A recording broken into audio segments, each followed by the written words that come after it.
بسم الله الرحمن الرحيم والسلام عليكم ورحمة الله تعالى وبركاته. Toujours avec les techniques Ado.net sur l'environnement C# et avec le SGBD SQL Server. En mode connecté, je vais exploiter avec vous ce TP qui est le TP numéro 9. Et l'objectif de ce TP est de mettre à jour d'une table, ainsi effectuer des recherches concernant cette table. La réalisation de ces recherches ainsi ces mises à jour sera basée sur un objet de la classe SQL Data Adapter en utilisant bien sûr ses propriétés Select Command, Delete Command, Update Command et Insert Command. Ce travail sera exactement sur la table Job. Je vous rappelle tout simplement que la table Job, c'est une table qui appartient à la base de données PAPS.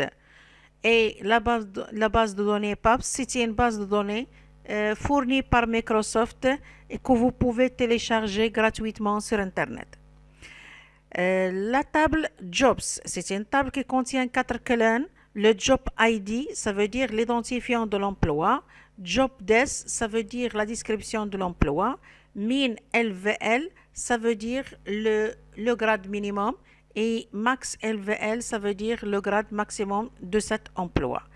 La table contient déjà 3 contraintes. La contrainte concernant la valeur par défaut de la colonne description de l'emploi.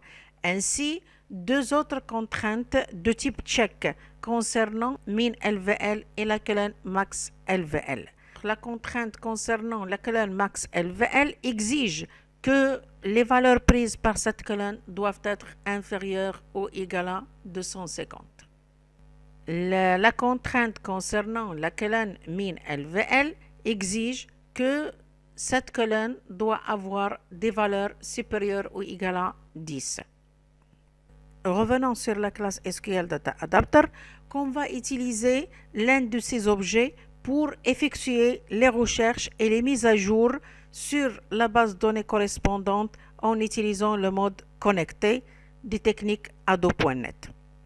La classe SQL Data Adapter, c'est une classe qui permet de représenter un ensemble de commandes de données et une connexion à une base de données qui permet de remplir un objet dataset et de mettre à jour une base de données SQL Server.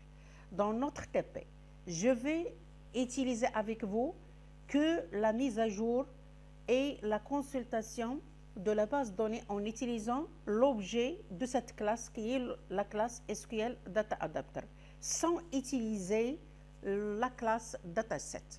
Et par suite, je vais vous montrer à travers les propriétés et les méthodes de cette classe comment exploiter le mode connecté des techniques Ado.net.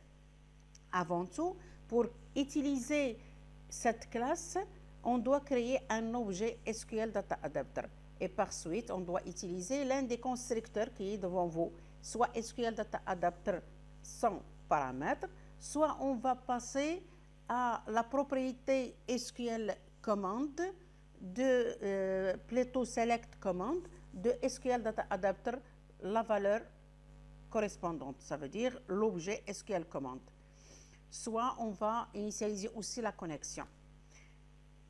Les propriétés, il y en a plusieurs, mais on va utiliser les propriétés qui concernent la consultation et la mise à jour de la base de données en mode connecté.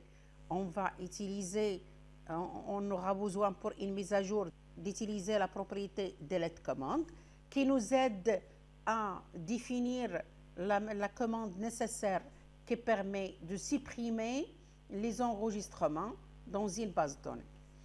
Ainsi, la propriété insert command qui permet de nous aider à insérer de nouveaux enregistrements dans la source de données correspondante. On va utiliser aussi la commande update command qui va mettre à jour les enregistrements de la source de données correspondante. Ainsi, pour la recherche, la consultation et la navigation entre les enregistrements, on va utiliser la propriété select commande qui permet de sélectionner les enregistrements de la source des données. Ce qui concerne l'exécution de mon programme, voilà, j'ai rempli le combo box au moment de chargement des formulaires, bien sûr dans l'événement Léo.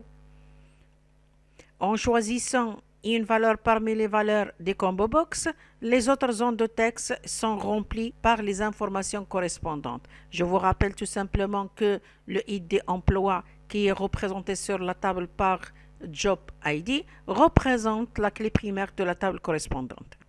Comme vous voyez, si je change la valeur des combo box, la recherche est effectuée grâce à l'événement Selected Index Changed.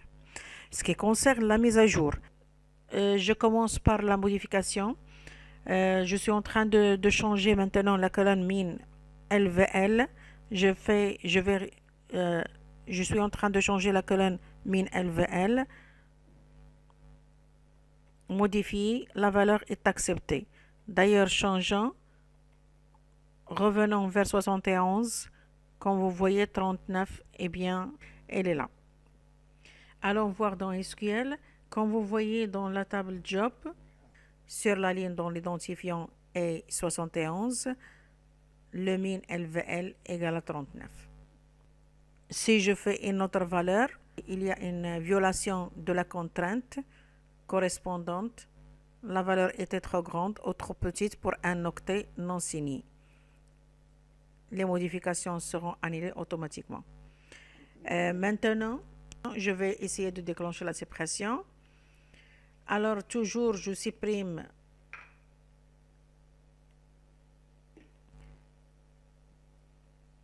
basculant et revenant vers 71. Sur le SGBD, au niveau de 71, on trouve que la valeur min LVL égale à 39. Revenons alors vers cette ligne et essayons de donner une valeur incorrecte, modifier.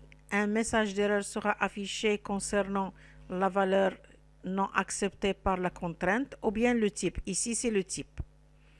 La valeur est trop grande pour le type correspondant. Les modifications seront annulées. Si je tente une autre modification, il y a violation de la contrainte check et par suite, les modifications seront automatiquement annulées. Actualisons les données. Sur l'identifiant 71, on trouve que la valeur min LVL égale à 39. Ce qui concerne la suppression, tentons de supprimer cette ligne. Voilà, les zones sont nettoyées et la ligne concernant l'identifiant 71 a été bien supprimée sur la base de données. En effet, basculant, actualisant, l'identifiant 71 n'existe pas. Revenons et essayons de supprimer une ligne. La violation de la contrainte foreign key, la ligne ne peut être supprimée. Ce qui concerne l'ajout,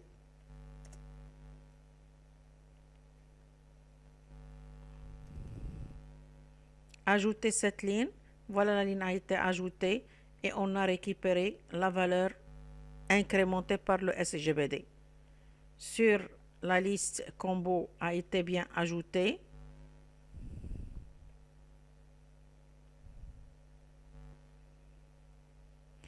Si on est en train d'ajouter une ligne qui existe, le message existe déjà, sera affiché. Bien, revenons vers le code pour voir le code correspondant en utilisant l'objet SQL Data Adapter et ses propriétés. Select command, delete command, update command et insert command. Alors pour commencer, on va voir le code au moment du chargement du formulaire avec le mode connecté. On a essayé de préciser la chaîne de la connexion correspondante, puis initialiser l'objet SQL Data Adapter déclaré globalement. Puis, via la propriété Select Command de cet objet, on va initialiser l'objet commande correspondant en utilisant la chaîne de connexion correspondante et la connexion correspondante. Avant de continuer, j'aimerais bien vous signaler quelques façons pour initialiser l'objet SQL Data Adapter. Comme vous voyez ici, dans cette partie, j'ai déjà un objet qui est de type SQL command, qui est initialisé via son constructeur avec des arguments. Le premier argument, c'est la chaîne de commandes, comme exemple select étoile from job. Et le deuxième argument qui est l'objet connection, ça veut dire l'objet de connexion. Là, si je veux initialiser l'objet SQL Data Adapter en utilisant l'objet SQL command existant, vous pouvez utiliser un constructeur avec argument qui est l'objet SQL command.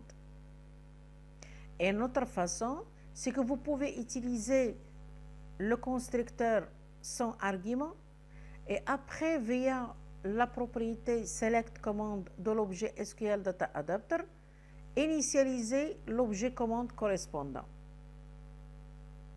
Et une autre façon, c'est d'utiliser bien sûr le constructeur sans argument et utiliser la propriété select command de l'objet SQL Data Adapter correspondant, mais sans utiliser son constructeur avec argument. Et avec les propriétés command text et la propriété connection, vous pouvez initialiser la chaîne de connexion ainsi l'objet connexion. Revenons vers le code. Puisqu'on est en mode connecté, il faut ouvrir la connexion pour charger l'objet data table en utilisant un objet SQL Data Reader via select command de l'objet SQL Data Adapter et la méthode execute reader. Une fois l'objet data table est chargé en mémoire, on ferme la connexion et on travaille avec les données qui sont stockées dans la mémoire sur l'objet data table. Je vous rappelle tout simplement, dans ce code, je suis en train de charger l'objet data table par les données lues en mode connecté par l'objet SQL Data Reader.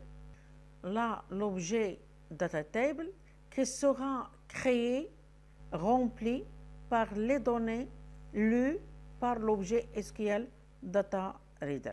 Le bloc if, ici, il est en train de lire une ligne afin de récupérer les noms des colonnes. Et grâce à cette boucle, on est en train de créer les colonnes de data table. Ce bloc, son rôle, c'est de créer les lignes dans data table et les remplir par les données de la requête lue par SQL Data Reader. Ce code qui est détaillé, vous pouvez le remplacer par une méthode qui est la méthode Leo de l'objet data table. Cette méthode fait appel en paramètre à un objet SQL Data Reader. Revenons en arrière, j'ai déjà utilisé avec vous dans le TP précédent cette syntaxe qui est d'abord initialiser l'objet SQL Data Reader par le résultat de la requête SQL. Et en utilisant la méthode Leo, je peux stocker ce résultat dans l'objet data table. Vous pouvez utiliser directement cette syntaxe sans passer explicitement par un objet SQL Data Reader. Et puisque l'objet SQL Data Adapter a comme propriété select command qui est de type SQL command, alors je peux remplacer CMD par dp.select. Prochainement, je vais utiliser une recherche sur data table. Pour cela, je suis en train de préparer la recherche en utilisant une clé primaire de cet objet. Pour réaliser cet objectif, il faut d'abord préciser les colonnes la colonne ou les colonnes qui vont faire l'objet des clés primaires. Ici, dans cet exemple, j'ai pris la colonne Job ID qui va être la clé primaire de l'objet DataTable. Ce qui concerne le remplissage de la liste Combo Box, j'ai utilisé une boucle qui va remplir le Combo Box par les valeurs de la première colonne. Le reste des contrôles seront construits tout de suite à travers le code correspondant. Alors ce code va créer les labels nécessaires et les zones de texte nécessaires qui vont recevoir les valeurs des colonnes de la table Job. Et une fois le formulaire a été chargé, vous pouvez basculer entre les valeurs des combo box pour remplir les zones de texte par les valeurs issues des colonnes de la table Job. Le remplissage sera basé sur une recherche préalable en utilisant la méthode FIND de DataTable. Je vous rappelle que cette méthode exige une valeur d'une clé de la table DataTable. C'est pour cela, dans l'événement Leo, on a précisé que la première colonne va jouer la clé primaire de la table DataTable.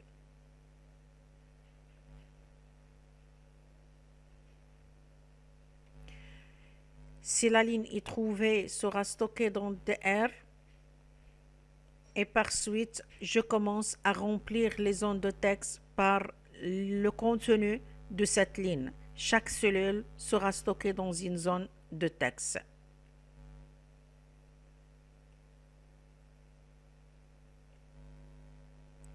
Voilà, comme vous voyez, je suis en train de basculer les contrôles qui existent dans mon panel. Et si le contrôle, c'est un contrôle text box, là, je remplis la valeur par le paramètre donné, par le paramètre de cette procédure. Chaque cellule sera affectée à la zone de texte correspondante. D'accord. Alors, ce qui concerne la mise à jour, je commence par l'ajout. Là, bien sûr, j'encadre à chaque fois mon travail par try catch pour récupérer les messages nécessaires via le SGBD ou bien pour récupérer les messages internes de C# s'il y a un problème. Alors, je commence par le contenu des combo box. Si le contenu des combo box est nul, ça veut dire que l'utilisateur n'a rien saisi sur le combo box et il est vide. J'ai positionné la variable pose à -1. Sinon, je commence à chercher la ligne dans l'objet DataTable en se basant sur la valeur des combo box. S'il existe, je vais récupérer sa position et là, automatiquement, la position sera supérieure ou égale à 0. Alors, si la position est supérieure ou égale à 0, j'affiche tout simplement un message que cette ligne existe déjà. Sinon, alors, automatiquement, je commence à préparer l'ajout. Pour cela, je vais ajouter une nouvelle ligne à la fin de l'objet DataTable. Puis, je commence à récupérer les données en les stockant dans Datarow. Une fois fini, je dois préparer la requête nécessaire pour l'insertion. Alors, je prépare la chaîne de commandes correspondantes en utilisant la commande insert. Tout simplement, il faut signaler ici que j'ai utilisé output inserted.jobid. Pourquoi? Pour récupérer la valeur de job ID. L'utilisateur ici ne peut donner une valeur à job ID parce que tout simplement cette colonne s'incrémente automatiquement dans son SGBD, qui est le SQL Server. Une fois la commande est prête, on initialise la propriété insert commande de l'objet SQL Data Adapter. En ouvrant la connexion pour exécuter la requête d'insertion correspondante via la propriété insert commande de l'objet SQL Data Adapter. Cette ligne, elle va exécuter la requête d'insertion, ça veut dire elle va tenter d'insérer la ligne correspondante. Si l'insertion a été bien passée, elle va retourner la valeur de la colonne Job ID via la syntaxe déjà vue dans la chaîne d'insertion. Cette valeur sera stockée dans sa place dans la ligne, ça veut dire dans la première cellule de la ligne DR. Le travail a été terminé au niveau du SQL. Maintenant, on doit mettre à jour les objets C#. Pour cela, on doit ajouter la ligne dans l'objet data table et on doit ajouter aussi la valeur de Job ID dans la liste des valeurs Job ID du combo box et on doit initialiser la zone texte du combo box. Si jamais il y a un problème, par exemple violation d'une contrainte, dans ce cas-là, le message sera récupéré et affiché, ainsi les zones seront réinitialisées à vide. N'oublions jamais de fermer la connexion qui a été déjà ouverte pour réaliser ce travail en mode connecté. Alors pour réaliser la séparation, on a utilisé la propriété delete command de l'objet SQL Data Adapter. Initialisons cette propriété qui est de type SQL command, puis chargeons ces propriétés command texte par la chaîne correspondante, puis la propriété connection par l'objet connexion correspondant. Ouvrir toujours la connexion. Je vous rappelle qu'on est en mode connecté et exécuter la requête de séparation en utilisant execute no query sur la propriété delete command de l'objet SQL Data Adapter. Une fois cette ligne a été dépassée par l'exécuteur, ça veut dire que la ligne a été effectivement supprimée dans le SGBD. Mettons à jour les objets C#. Supprimons cette ligne dans l'objet Data Table, puis supprimons la valeur correspondante de Job ID dans la liste des combo box et effaçons les zones de texte et la zone texte des combo box correspondants. S'il y a un problème affichant le message, et je vous rappelle que je ne fais pas de mise à jour sur les objets C#, sauf si la séparation a été effectivement réalisée sur le SGBD. Fermons la connexion et passons vers la modification. La modification, là bien sûr, je cherche la valeur de Job ID correspondant sur l'objet Data Table. S'il existe, récupérons ces valeurs dans l'objet Data Row. Marquons le début d'une modification qui sera réalisée sur Data Row. Cherchez la position de la ligne en cours en utilisant index off. Une fois terminé l'objet commande, je suis en train de créer l'objet commande en initialisant la propriété connection. Ce qui concerne la propriété command texte sera chargé par la requête nécessaire. Et là, je suis en train de charger la propriété update command qui est de type commande par l'objet SQL command. Initialisons la propriété update command qui est de type SQL command par un objet SQL command qui est CMT.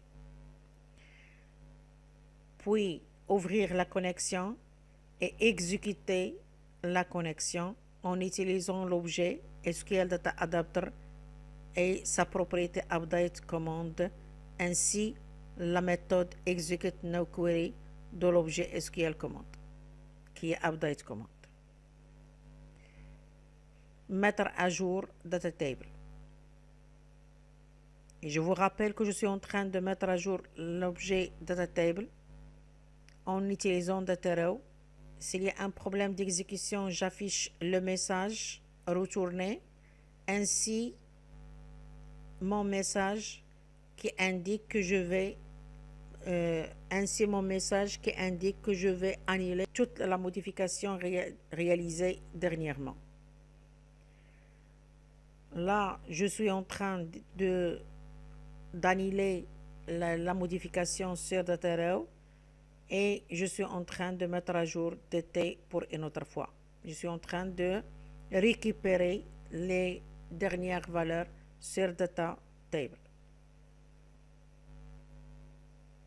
Ces deux lignes déclenchent tout simplement l'événement Selected Index Changed afin de mettre à jour les valeurs des zones de texte correspondantes.